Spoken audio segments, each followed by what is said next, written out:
Começa agora mais um episódio diário do nosso querido Fofocast Jurídico, o seu podcast de fofocas do mundo do direito e outras cositas mais. Muito bom dia! Já vai preparando aí o seu café sem açúcar e bora para as fofocas jurídicas do dia. Eu sou a Karen. Eu sou o Aquiles. E o giro pelas fofocas jurídicas de hoje são... Você ouviu falar sobre a nova PL, que trata a respeito de direito de família? Eles querem acabar com os herdeiros necessários. Aqui a gente está falando a respeito do projeto de lei número 4.000 de 2025, que propõe uma ampla reforma no Código Civil, inclusive no direito das sucessões. Hoje, pelo Código Civil, existem os chamados herdeiros necessários, que são os descendentes, ascendentes e o próprio cônjuge. Essas pessoas têm direito garantido por lei a pelo menos 50% da herança legítima, ainda que exista testamento. Ou seja, a pessoa não pode simplesmente deixar todo o patrimônio para terceiros e excluir esses herdeiros. A proposta da reforma pretende flexibilizar isso. Entre as mudanças mais debatidas estão, por exemplo, retirar o cônjuge da condição de herdeiro necessário e reduzir a legítima parte de 50% para 25% do patrimônio. Na prática, isso aumentaria muito a liberdade da pessoa de decidir em testamento para quem deixar os seus bens. Aquiles, eu trouxe duas fofocas de uma vez só, porque ultimamente o mundo jurídico tá uma loucura, né? A primeira é que duas advogadas conseguiram manipular uma ferramenta de inteligência artificial usada no judiciário brasileiro. O caso chamou a atenção após elas inserirem comandos ocultos no processo. Na prática, os textos enviados ao sistema continham instruções escondidas para influenciar a resposta da IA, alterando a forma como o conteúdo era interpretado. A estratégia levantou alertas sobre segurança digital, confiabilidade de sistemas automatizados e riscos de uso de inteligência artificial em decisões judiciais. A segunda fofoca é: o Congresso Nacional aprovou uma nova lei que endurece penas para crimes como furto, roubo, receptação e golpes virtuais. A medida altera o Código Penal, sabe? E já está em vigor no país. Com essa mudança, crimes envolvendo celulares, cabos elétricos e equipamentos de serviços essenciais passam a receber punições mais severas. O texto também amplia penas para fraudes eletrônicas e cria punições específicas para o uso das chamadas contas laranjas, usadas para movimentar dinheiro em golpes. Os defensores da proposta afirmam que o objetivo é combater a sensação de impunidade, dificultar a reincidência do crime, sabe? Já os críticos, por outro lado, questionam se o aumento das penas será suficiente para reduzir a criminalidade. E no programa de hoje, temos o Fofocast Convida, onde fofocaremos sobre estágio na advocacia. Mas, antes de entrar na parte técnica, Karine, você já estagiou durante a sua graduação? Estagiei no órgão público e foi, fundamental para escolher a área que eu atuo hoje, né? Eu, amei o estágio e foi excelente para que eu escolha a minha paixão pelo direito administrativo. Então, pois é, no meu caso foi bem parecido. Eu fui estagiário numa empresa da área da advocacia tributária e também foi uma experiência ímpar na minha vida. E essa diferença não fica apenas na graduação, já que a OAB trouxe novidade para aqueles que pretendem atuar também na pós-graduação. É isso mesmo. E pensando nessas novidades, nós, da equipe Fofocast Jurídico, vamos conversar com Eduardo Daniel, conselheiro da OAB e gestor de um escritório de advocacia, para contar tudo sobre a nova roupagem do estágio em Direito, trazido pelo provimento número 217 de 2023.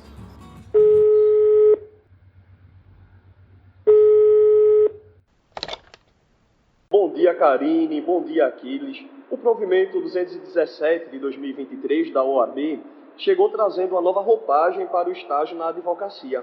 A ideia é basicamente aproximar ainda mais o estudante da prática da advocacia, proporcionando mais experiência real, responsabilidade e aprendizado no dia a dia jurídico. O estágio ele deixa de ser apenas uma etapa acadêmica e passa a assumir um papel ainda mais importante na formação de profissionais preparados para os desafios da advocacia moderna. É meio que uma mudança que fortalece não apenas os estudantes, mas toda a classe jurídica. E dando continuidade, Eduardo, quem pode ser estagiário de advocacia e quais são as principais atividades? Para atuar como estagiário em advocacia, é preciso entender alguns requisitos específicos. De modo geral, é exigido que o estudante ele esteja nos anos finais da graduação em Direito, normalmente entre o 9º e o 10º período. Embora, em alguns casos, seja possível iniciar a partir do 7º período, desde que o estudante já tenha cumprido carga horária suficiente. Além disso, tem uma distinção importante: não basta ser apenas um estagiário acadêmico vinculado à faculdade para exercer essas atividades próprias da advocacia.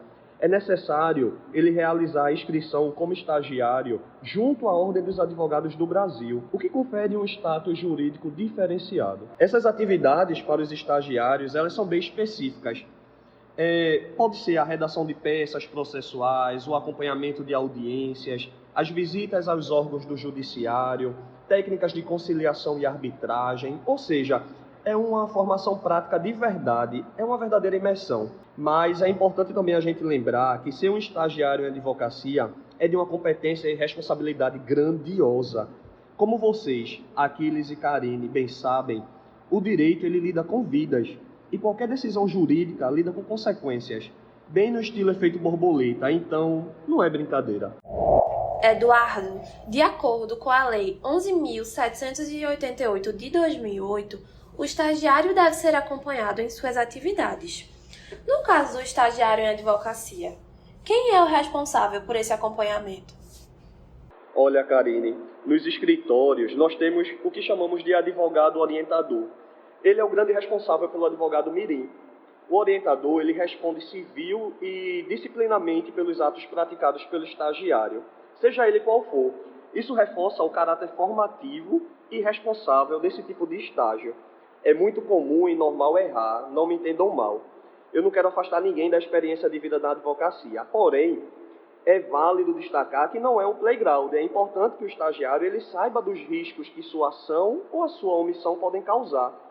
Tanto o estagiário quanto o advogado, o objetivo é que aquela semente de advogado prodígio já chegue no mundo exterior formado para toda e qualquer situação fortuita em seu caminho profissional.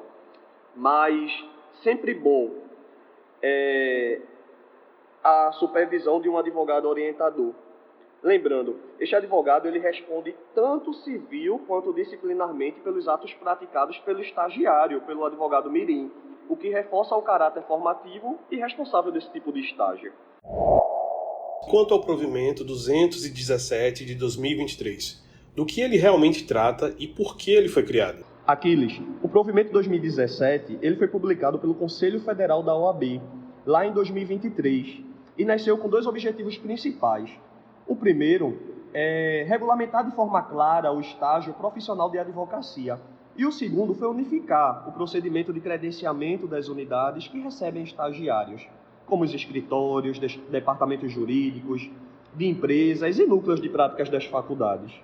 Esse provimento ele foi criado porque surgiu a necessidade de padronizar.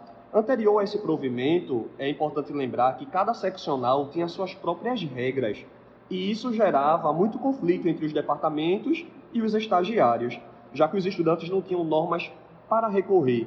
E aí esse provimento veio para resolver basicamente isso. Quais as principais mudanças trazidas pelo provimento? Karine, tiveram várias mudanças. Teve a modernização do credenciamento de escritórios, como já falei. Teve muito incentivo ao jovem que quer ser advogado.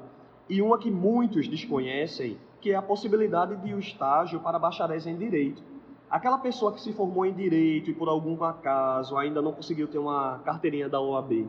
Essa pessoa ela pode ser estagiária por até 2 anos, após a conclusão do curso de bacharel. Mas vale lembrar que esse estágio ele precisa ser feito em uma unidade devidamente credenciada, perante o Conselho Seccional da OAB da sua região. E além disso, o bacharel ele precisa pagar uma anuidade pertinente à OAB para regularizar essa situação como estagiário graduado. Como funciona essa novidade que o provimento trouxe para o estagiário de pós-graduação na advocacia? Aquiles, não só para o estagiário de pós-graduação na advocacia, mas também para quem exerce o teletrabalho ou home office, como ficou comum desde a pandemia. Durante esse período, precisávamos continuar trabalhando e tinha uma multidão de novos estudantes que se graduaram por chamadas de vídeo e precisavam dessa prática jurídica na advocacia. Na minha percepção, eu acredito que esse provimento ainda surgiu tarde, apenas em 2023. Quanto ao programa de estágio na pós-graduação, como você perguntou, também estávamos atrasados, porque desde 2008 já existia essa base legal para o estágio na pós-graduação. Porém, isso demorou a se consolidar em algumas áreas, principalmente no direito, por conta do entendimento limitante da OAB, que vinculava ao estágio profissional apenas a graduação em direito. Com esse novo provimento, passou a ser possível o estágio profissional de advocacia para bacharéis em direito que estejam cursando pós-graduação também, permitindo que eles mantenham ou até obtenham a inscrição como estagiários por até 2 anos após a colação de grau. E isso foi muito importante, porque garantiu continuidade à prática jurídica, principalmente para quem ainda estava se especializando e precisando de experiência profissional na advocacia. Eduardo, antes de encerrarmos a conversa de hoje, a gente quer agradecer imensamente pela sua participação. Imagino que não foi fácil encontrar tempo para essa conversa, né? Tenho certeza de que quem nos ouve de casa está bem esclarecido e enriquecido com esta conversa. Muito obrigado. Foi uma honra, pessoal, participar desse programa com vocês. Abraço a todos, até mais. Tchau, tchau. E para fechar o nosso Fofocast Jurídico, mais uma informação importante para vocês. O estágio na OAB não é só uma formalidade ou uma etapa obrigatória da graduação. Ele, na verdade, é o início da vida profissional dentro do direito. O primeiro contato real com as responsabilidades, os limites e a seriedade que a profissão exige no dia a dia. É nesse momento que você aprende na prática aquilo que muitas vezes a teoria não consegue transmitir completamente. Mas não é só aprender a fazer, é aprender como fazer, quando fazer e até onde você pode ir dentro da atuação jurídica. O estágio não é só aprendizado técnico, ele é o primeiro contato com a responsabilidade jurídica e ética, que vai acompanhar o profissional ao longo de toda a sua carreira. É ali que você começa a construir sua postura, sua forma de agir e sua forma de se posicionar. Então, se você está na graduação, aproveite essa fase de verdade.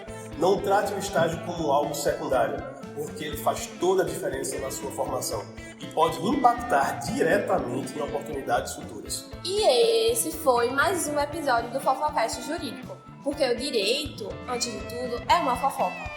Tchau e até o próximo episódio. Tchauzinho!